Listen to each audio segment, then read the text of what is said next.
성령님, 이 시간 우리의 마음을 만져주시고 또한 이 예배를 주도하여 주시고 한 사람 마음도 성령님의 은혜 속에서 예외되지 않도록 축복하여 주시옵소서.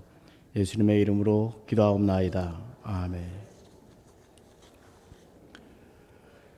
예배의 위대함은 우리 영혼이 회복을 얻게 되는 것에 있습니다.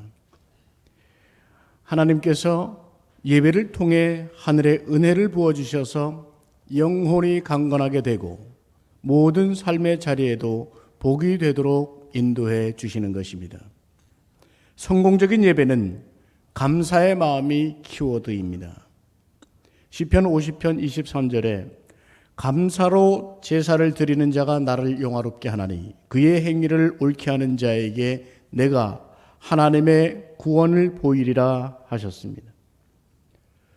무엇보다 살아있는 것이 감사입니다. 한 조사에 의하면 매 1분마다 약 108명의 생명이 하나님의 부르심을 받는다고 합니다. 아직 호흡이 우리에게 있는 것은 하나님이 우리 남은 생애에 원하시는 것이 있는 것입니다. 보다 근본적으로 볼 때 우리 생이 태어난 것이 감사입니다. 하나님께서 우리 생명을 창조하셨고 선하시고 아름다운 섭리 속에서 우리 부모님을 통해 태어나게 하셨습니다. 그리고 세상에 어떤 사랑보다 값진 부모님의 사랑을 받으며 살아오게 하셨습니다. 부모님을 통해 아버지 하나님의 사랑과 은혜를 배울 수 있도록 해주셨습니다. 오늘 우리는 우리를 키워주신 부모님과 또 우리를 키워주신 교회 어른들께 감사하는 마음을 올립니다. 또한 무엇보다 이러한 어른과 부모님을 주신 하나님께 감사한 마음으로 예배하는 것입니다. 오늘 본문을 읽으면서 우리가 스스로 던지게 되는 질문이 있습니다. 나는 어떤 시점을 살아가고 있는가 하는 것입니다. 내가 살아가는 시점은 어떤 시점인가? 이 질문을 가지면 다양한 대답을 할 수 있는데 성경이 말씀하시는 것은 예수님의 초림과 재림 사이의 시간을 살아가고 있다는 것입니다. 우리 주님은 이 땅에 오셨습니다. 초림하신 예수 그리스도이십니다. 죽음으로 갈 수밖에 없는 저와 여러분을 대신 죽으시고자 오신 것입니다. 그리고 십자가에 죽으셨습니다. 주님은 죽으셨을 뿐만 아니라 부활하셨습니다. 성경은 주님이 사람들을 찾아오신 그 부활하신 사건을 최소한 12번 기록하고 있습니다. 마가복음 16장에 막달라 마리아에서부터 시작해서 고린도전서 15장 6절에서 500여 형제에게 부활하신 주님이 나타나셨다 가르쳐주고 있습니다. 사도행전은 누가가 기록했습니다. 누가는 누가복음과 사도행전을 기록하면서 예수님의 오심과 죽으심과 부활과 승천의 이야기를 구체적으로 들려주고 있습니다. 오늘 사도행전 1장 3절 말씀에 보면 주님이 부활하신 후에 40일 동안 확실한 증거로 주님이 살아계심을 나타내셨다고 했습니다. 그리고 이 40일 동안 무엇을 하셨는지 알려줍니다. 하나님 나라의 일을 말씀하셨다고 했습니다. 이 하나님 나라의 일, 이것이 주님의 목적이었습니다. 주님의 오심도, 주님의 고난당하심도, 주님의 공생의 사역도, 주님의 가르치심과 선포도, 주님의 치유와 기적도, 주님의 죽으심도, 주님의 부활하심도 하나님 나라의 일이었습니다. 제자들도 하나님 나라의 일을 소망하고 있었습니다. 그런데 주님이 가르치신 뜻과는 다른 것이었습니다. 오늘 읽은 본문 6절에서 제자들이 주님께 여쭙습니다. 여기 여쭈어 이르되 하는 말은 반복해서 채근하듯이 여쭙는 것을 말합니다. 이들 마음에 간절한 소망과 간절한 바람이 있었습니다. 그 질문은 이것입니다. 주님께서 이스라엘 나라를 회복하심이 이때니까 이스라엘 나라를 회복하는 것입니다. 우리는 이 질문을 어떻게 생각할 수 있을까요? 이들 입장에서는 대단히 훌륭한 질문이고 의로운 소원입니다. 오랜 수건이었던 것입니다. 말라기 선지자가 예언 활동을 한 후에 묵시가 끊어졌습니다. 묵시가 끊어진 침묵 시기가 400년 동안 이어져 오고 있었습니다. 하나님의 나라로 불렸던 이스라엘의 영광이 회복되기를 기대하는 이 사람들이야말로 구약 성경이 말하는 남은 자들, 의로운 자들이라고 할 수 있습니다. 누가복음 2장에 보면 예루살렘 전에서 예수님을 안고 아기 예수를 안고 찬송하던 시므온이라는 사람, 그 사람이 그러했습니다. 그는 이스라엘의 위로를 기다리는 사람이라고 했습니다. 또 그곳에는 안나라고 하는 84세가 된 여인, 그리고 많은 사람들, 이들이 예루살렘의 속량을 바라고 있었다고 했습니다. 누가복음 24장에 엠마오로 가는 제자들, 이들이야말로 주님이 바로 이스라엘을 속량하실 분이라는 믿음이 있었습니다. 요한복음 6장에 오병이어 기적의 잔치에서 떡을 먹은 5,000명의 무리가 주님을 왕으로 모시려고 했습니다. 우리가 종려 주일마다 만나는 예루살렘의 수많은 군중들이 이렇게 이스라엘의 회복과 속량, 하나님 나라의 영광 회복을 소망하고 있었습니다. 그러나 그렇게 믿었던 예수님이 허망하게 십자가에 죽으심으로 인해서 이들 모두는 낙심이 너무나도 컸을 것입니다. 그런데 그들의 소망이 다시 불타오르기 시작했습니다. 왜요? 그렇게 허망하게 죽으셨던 주님이 부활하셨기 때문입니다. 주님이 다시 살아나셨으므로 이 부활의 능력을 지니신 위대하신 능력으로 이제 드디어 로마 식민지로부터 해방과 왕국이 재건되는 영광을 다시 이룰 수 있는 소망에 불타오르고 있었던 것입니다. 부활하신 주님이 말씀하시는 하나님의 나라,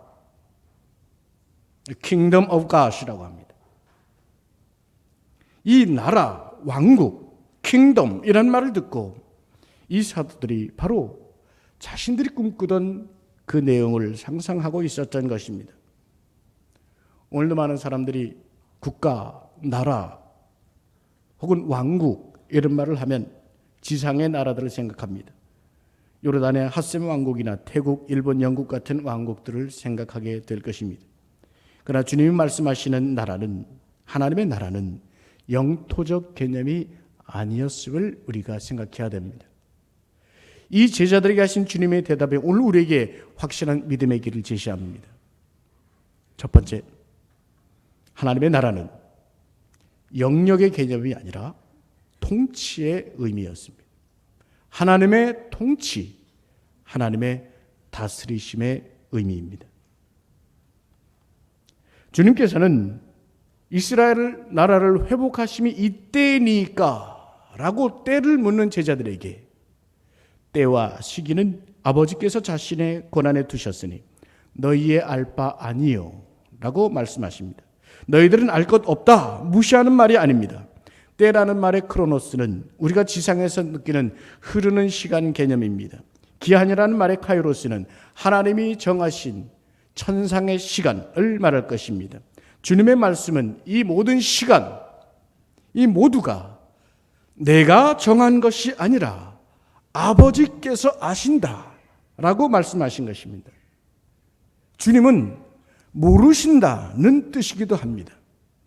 전지전능하신 주님이 어찌 모르는 것이 있을 수 있겠습니까? 질문할 수 있지만 겸손하신 주님은 아버지의 뜻 속에 있는 시간의 계획까지도 겸손히 순종하고 계셨던 것입니다.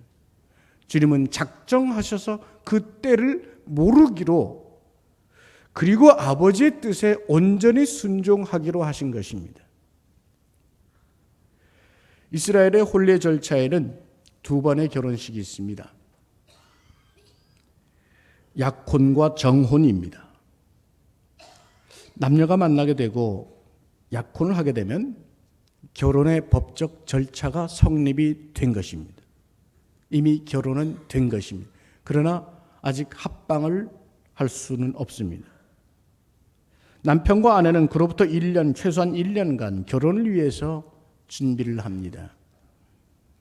신부는 신랑이 좋아하는 요리를 또한 신랑 집에서 생각하고 신랑 집에서 좋아하는 취미나 가사나 여러모로 자기를 갖추고 준비를 하게 됩니다. 과거의 일로부터 떠나고 정결한 신부로서 정혼의 날을 기다리며 예비 수업을 하고 있는 것입니다.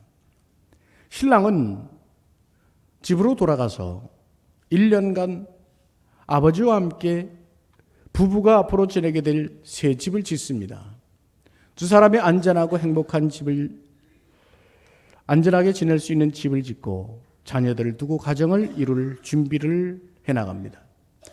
나무를 캐오고 폛질도 하고 못질도 하고 살림을 위해 필요한 가구도 구입하고 방이나 지붕을 꾸미고 다 올리면서 열심히 준비를 합니다. 신랑이 성실하고 착실히 잘 준비하고 마음 씀씀이나 생각, 몸가짐이 잘 갖추어졌다고 여겨지면 그때 아버지가 신랑 아들에게 말합니다. 이제 때가 되었다. 가서 신부를 데리고 오도록 하여라. 이 말을 들을 때 신랑이 얼마나 기쁘겠습니까? 그러나 이때도 신랑 신부는 하루를 금식을 하게 됩니다. 그리고 신랑은 저녁 무렵이 되어서 신부를 찾아갑니다. 마태복음 25장에 결혼식장에서 신랑을 기다리는 10처녀 이야기가 바로 그런 맥락에서 나오는 것입니다. 신랑이 신부를 맞으러 가기까지 아버지가 정하신 때를 순종하며 기다리는 것. 때는 아버지가 정했습니다. 신랑은 그 때를 기다리는 것입니다. 그러나 그냥 기다리는 게 아니라 요한복음 14장에서 주님께서 제자들에게 유월절 만찬을 베푸시고 고별의 말씀을 하실 때 하신 말씀, 내 아버지 집에 거할 곳이 많도다. 내가 너희를 위하여 거처를 예비하러 가노라 하셨습니다. 주님께서 신랑 되시고 신부된 우리 성도들, 우리 교회들을 향해 하신 말씀입니다. 이것이 바로 그런 의미를 내포한 것입니다. 하나님 나라는 아버지 하나님의 통치인 것입니다. 기한도 때도 하나님 아버지의 것이요, 아버지께서 정하신 시간이 분명히 있음을 믿고 기다리며 순종하며 살아가도록 하시는 것입니다. 오늘 본문 9절 말씀에 보면 주님께서 하늘로 올라가십니다. 제자들이 눈 앞에서 주님이 승천하고 계시는 것입니다. 그야말로 놀라운 광경이 아닐 수 없습니다. 이 놀라운 광경은 구름으로 인해서 더욱 신비롭고 영광스럽게 이루어집니다.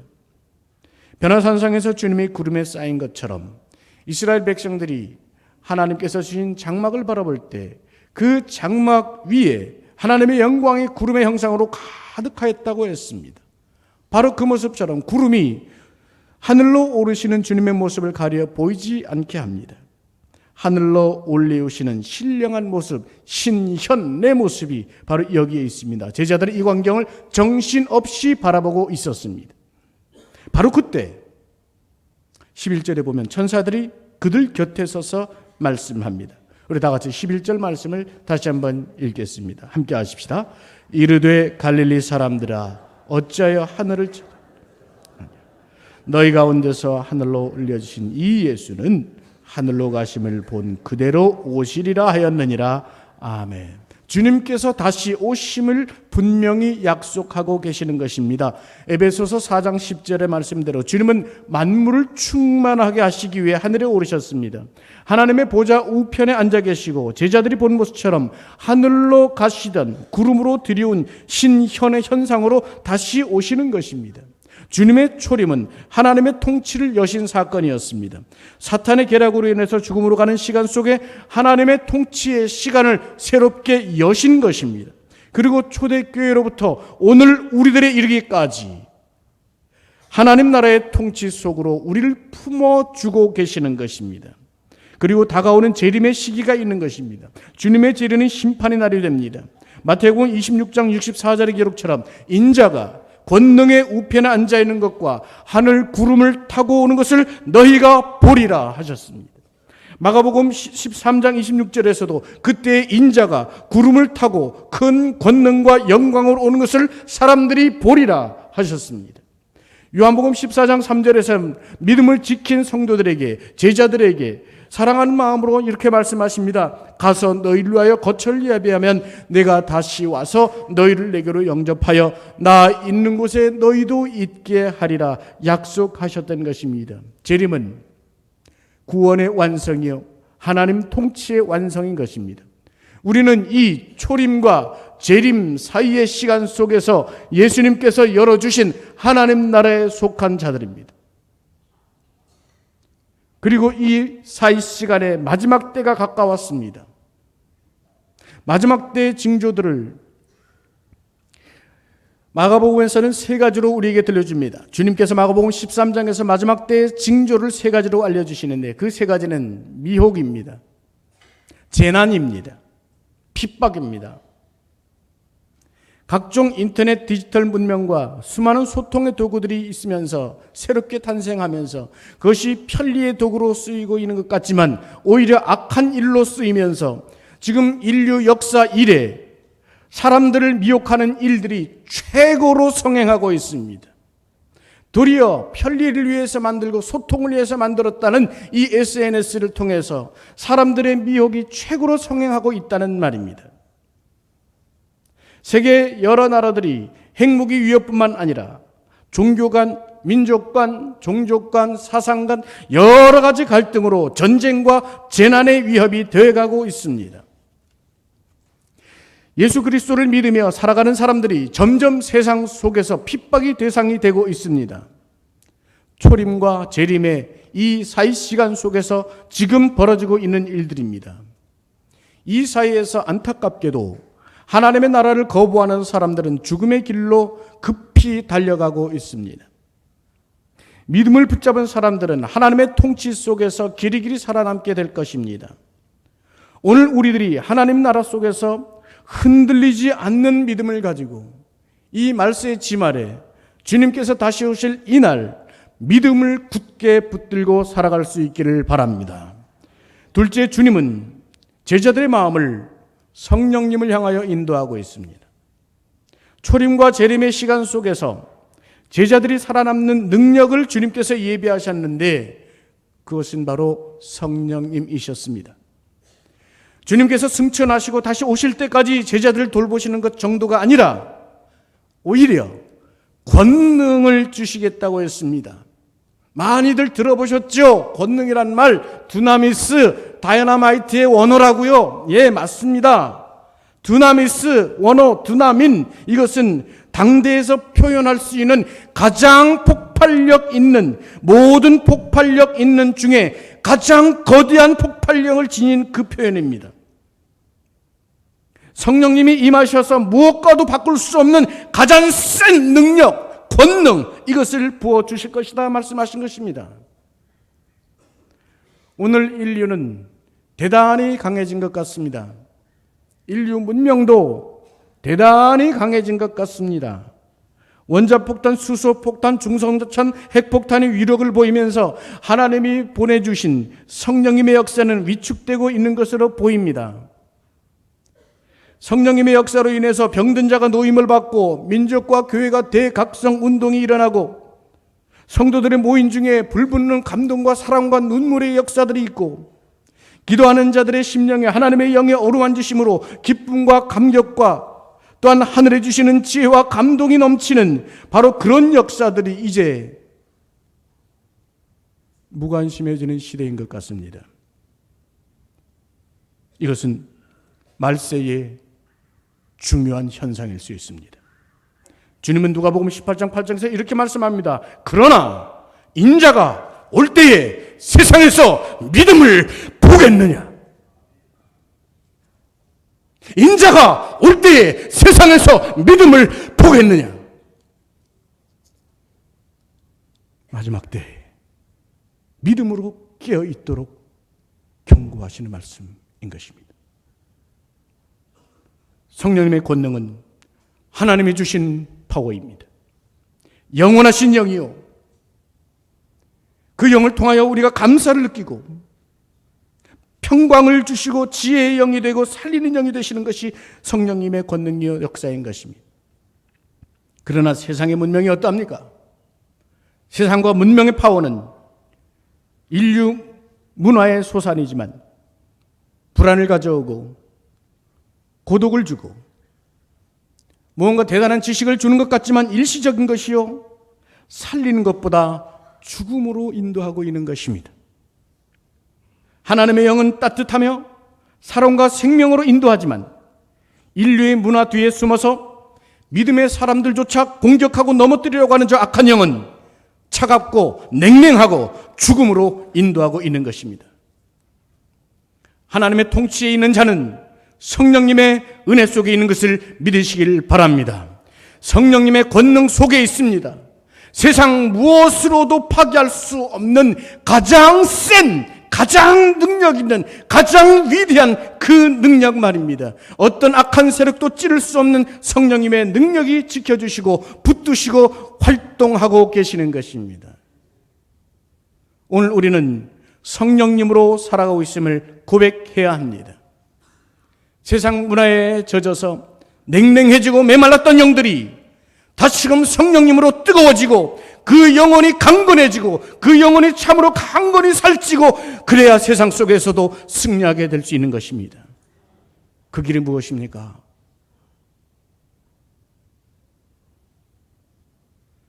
기도해야 됩니다. 기도해야 됩니다.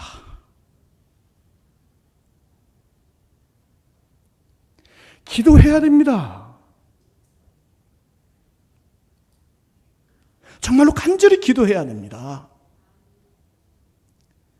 제자들이 예수님의 승천을 본 후에 예수님의 명령에 따라서 그들이 감람산 밑으로 내려갑니다. 예수님의 승천하신 감람산 그 내려와 다락방에 모입니다. 제자들이 주님을 따르던 성도들과 모여 기도했습니다.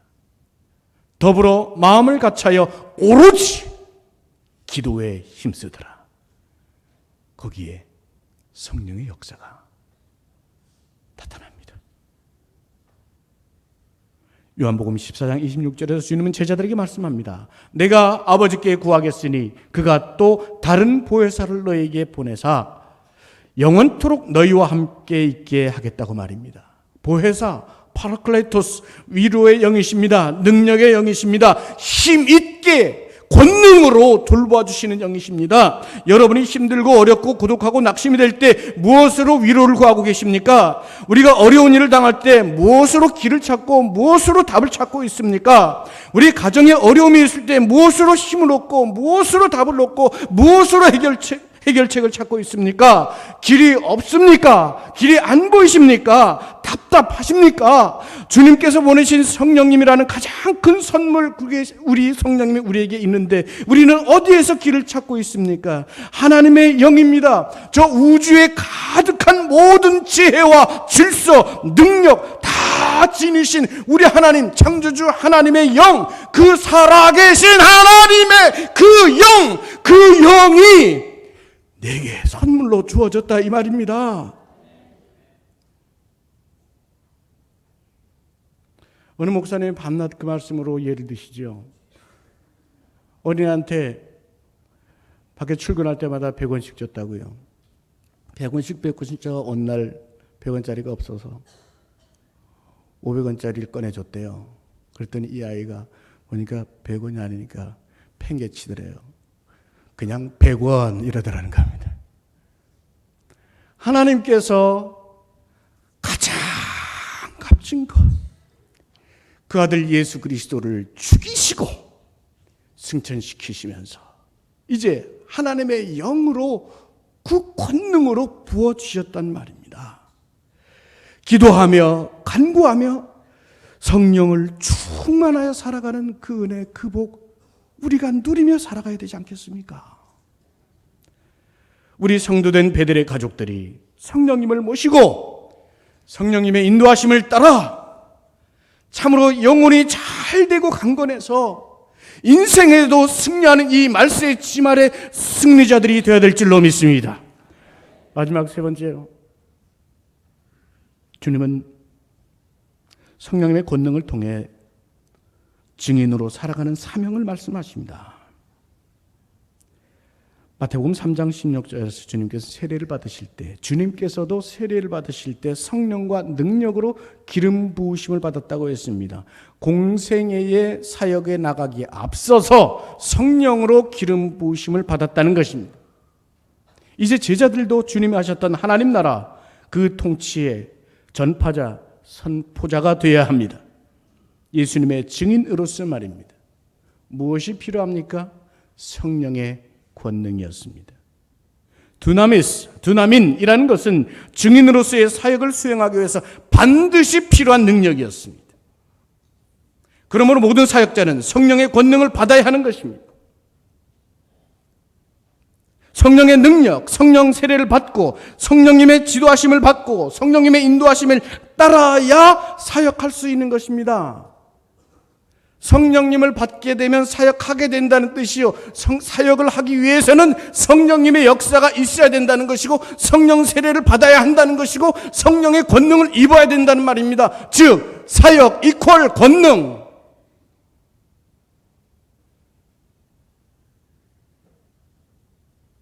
부활의 역사는 성령님으로 이어졌습니다.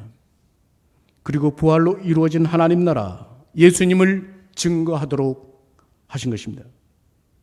예루살렘과 온 유대와 사마리아와 땅끝까지 말입니다. 제자들은 때에 관심하고 있었지만 주님은 하나님의 통치를 말씀하셨고 증인이 되라 하십니다. 제자들은 자기의 것에 집착했지만 주님은 땅끝까지 확장되는 하나님의 통치 속으로 그들을 보내십니다. 성령님의 권능을 주시면서 말입니다. 말씀 마치고자 합니다. 영국의 레슬리 뉴비긴이라고 하는 유명한 목회자이자 또 선교학자이자 선교사이자 신학자가 있습니다. 캠브리지 대학을 졸업하고 목사님으로 안수를 받고 인도에 선교를 합니다. 인도의 특징은 전형적인 다원주의입니다. 혼합주의 사회예요. 세상의 모든 미신, 가질 수 있는 미신은 우상은 다 있는 곳입니다. 그곳에서 35년간 선교를 했습니다. 그리고 영국으로 돌아가는데 그 영국이란 기독교 종주국이라 자처하던 나라가 교회가 급격하게 퇴락하고 있습니다. 세속주의 물결이 완전히 영국을 뒤덮어서 영국이 이제는 기독교 국가가 아닙니다. 아니 오히려 그는 말합니다. 영국은 이제 선교지다. 이른바 모더니즘과 포스트모더니즘이 교차하는 혼란스러운 상황 속에서 그는 목회하면서 여러 가지 귀한 저서들을 내는데 그분이 남긴 말 중에 이런 구절이 있습니다. 교회는 순례하는 하나님의 백성입니다. 교회는 분명히 계속 살아 있습니다. 모든 사람들을 향하여 하나님과 화목하라고 강청하기 위해서 땅 끝까지 힘써 나가면서 동시에 모든 사람들을 하나님으로 모으실, 하나님을 향하여 하나로 모으실 재림의 주님을 만나기 위해 종말을 향해 힘써 나아가는 자들이 바로 교회입니다. 라고 말입니다. 교회는 선교적이면서 동시에 종말론적 공동체인 것입니다. 오늘 우리들이 성령님의 권능을 사모하며 받아야 할 이유는 먼저 여러분들이 믿음으로 살아남아야 하기 때문입니다. 이 미혹과 재난과 핍박과 혼란의 세상 속에서 믿음을 지킬 뿐 아니라 세상에서도 승리하는 자로 살아가기 위해서는 하나님의 영 외에 어떤 것도 여러분에게 참된 힘이 되지 못하기 때문입니다. 또한 우리들이 성령의 권능을 사모하고 간구하며 받아야 할 중요한 이유는 여러분의 가정이 힘을 얻어야 하기 때문입니다. 오늘날의 땅끝은 심령적인 면이 많습니다. 오늘날 회개하지 못하는 심령들이 많은 이유는 사탄의 영적 침범이 다양하기 때문입니다. 사탄은 문화 속에서 환경을 지배하고 있습니다. 사탄은 지식 세계를 지배하고 있습니다. 사탄은 가진 방법으로 관계성들을 깨뜨리는 일에 극성을 부리고 있습니다. 영적으로 든든한 가정들로 세워져야 됩니다. 예수님의 증인으로서 여러분의 부모님, 또 우리 사랑하는 자녀들, 사랑하는 배우자간, 부부간 권능을 통해서 만나져야 하는 것입니다. 성령의 권능으로 가정이 똘똘 뭉쳐져야만 건강한 영혼과 삶을 살아갈 수 있는 것입니다. 그러면 그 가정에서 사랑과 희락과 화평이 이루어지고 그 가정 속에서 소망으로 거룩한 가정, 그것을 우리가 세워갈 수 있는 것입니다. 여러분, 주님은 우리를 사랑하십니다. 우리는 그 사랑 지금도 받고 있습니다. 세상 끝날까지 주님은 우리와 함께 하신다 했습니다. 이 말씀은 세상 끝날까지 성령의 역사는 결코 그치지 않는다는 말입니다. 우리의 마음이 변하였을 뿐 성령의 권능과 역사는 세상 무엇으로도 바꿀 수 없는, 세상 무엇으로도 비교할 수 없는 권능인 것입니다. 오늘 우리가 살아계신 하나님의 통치 속에 있음을 굳게 믿으시고 성령님의 권능을 믿고 성령님의 권능을 입고 살아갈 때 하나님께서 우리들 인생과 우리 교회를 이 말세에 귀한 사명 감당하게 하실 줄로 믿습니다. 이 시간 우리 다 같이 한번 기도하는 시간을 좀 가졌으면 좋겠습니다. 여러분, 큰 음성으로 기도하지 않아도 좋습니다. 읊조리는 소리도 해도 좋고요. 혹은 큰 음성으로 해도 좋습니다. 다만 내 마음에 가장 간절한 마음으로 이 마지막 때에 수많은 미혹과 재난과 핍박의 시대 이때에 성령님 나를 지켜주십시오. 성령님, 제가 성령님을 모십니다. 내 속에 그야말로 성령님의 권능으로 역사하여 주시고 나를 인도하여 주시고 지배하여 주시고 인도하여 주시옵소서. 이 시간 다 같이 간절한 마음으로 잠시 기도하시겠습니다. 기도합시다. 성령님, 우리 사랑하는 베들교회 위에 함께 하시고 예배 위에 함께 하시며 우리 사랑하는 성도들의 심령 속에 찾아와 임재하여 주시옵소서.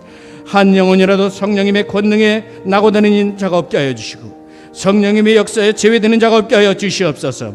이 시간 우리 심령 속에 찾아와 있는 세상의 어떤 미혹도, 세상의 어떤 재난의 두려움도, 어떤 환난과 핍박의 어려움들도 다 사라지게 하여 주시옵시고 성령님의 권능이 우리를 지배하여 주시옵소서. 성령님 이 시간 찾아와 주시옵소서. 성령님 이 시간 찾아와 충만하여 주시옵소서. 아직 성령 체험이 없는 자들이 성령의 세례를 받게 하여 주시옵소서. 성령의 능력을 있게 하여 주시옵소서. 성령님의 찾아와 충만하여 주시옵소서. 각 사람 마음속에 주님 오시는 그날까지 믿음을 잃어버리지 않도록 성령님 권능으로 역사하여 주시옵소서. 위로의 힘으로 함께하여 주시옵시고 능력의 힘으로 함께하여 주시옵시고 돌보심의 은혜로 함께하여 주시옵소서. 세상의 모든 것을 능히 이기고도 남을 만한 성령의 역사가 우리 성도들의 심령 속에 교회 위에 임하여 주시옵소서. 우리 가정에 찾아가 주시고 생업에 찾아가 주시고 사업에 찾아가 주시고 학업에 찾아가 주시고 관계들 속에 찾아가 주시고 특별히 우리 부모님들, 우리 자녀들, 온 가정에 성령님 임재하시고 충만하여 주시옵소서. 성령님 주장하시고 인도하여 주옵소서. 하나님 감사합니다. 오늘 저에게 하나님의 통치를 깨우쳐 주시고 성령님의 권능을 다시 한번 확신케 하시니 감사하옵나이다. 오늘 저희들 심령에 성령님을 향한 갈망을 더하여 주시옵소서. 성령님의 권능에 대한 믿음을 더하여 주시옵소서. 성령님 붙들고 마지막을 향해 가는 이 말세에 주님께서 저희를 의의 도구로 예수님의 증인으로 살아갈 수 있도록 충만하여 주시옵소서. 우리 성도님들의 가정에 찾아가 주시옵소서. 우리 성도들의 사업에 찾아가 주시옵소서. 무엇보다 성령들의 영혼에 하나님 찾아가 주셔서 성령 세례를 체험케 하시고 성령의 권능을 체험케 하시고 성령의 인도하심과 성령의 돌보심 아래서 강건한 영혼들로 범사가 잘 되기까지 성령님 주장하여 주시옵소서. 예수님의 이름으로 기도하옵나이다. 아멘.